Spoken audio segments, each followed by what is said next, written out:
కూర్చోమ్మా. బావా, నేను నా కళ్ళతో చూడలేకపోయినా నా మనసుతో చూసి చెప్తున్నాను.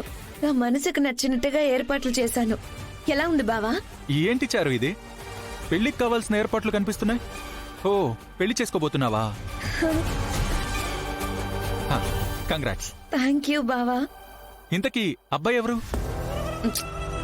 ఓ బావా, నువ్వు మరీను. ఓహో, సిగ్గుపడుతున్నావా? లేకపోతే ఏంటమ్మా, ఏమీ తెలియనట్టు అబ్బాయి ఎవరు అని అడుగుతున్నావు? అది ఎవరో తెలియకపోతే అడగాలి కదా మరి.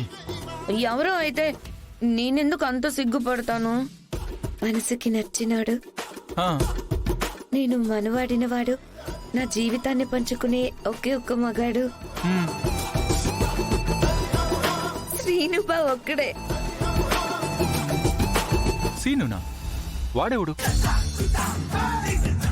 ఓ ఓ, నేనా?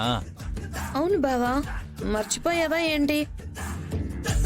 పెళ్లి చేసుకోవాలంటే మాల అడ్డుగా ఉంది, లేదంటే నా మెడలో తాళి కట్టి నన్ను పెళ్లి చేసుకుంటానన్నావు కదా. గట్టిగానే ఫిక్స్ అయినట్టుంది.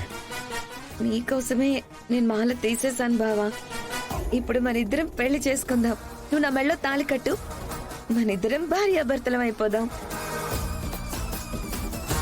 నిన్ను అంతలా అవమానించిన ఆద్య నీకొద్దు బావా. దాని చుట్టూ తిరగాల్సిన పని లేదు.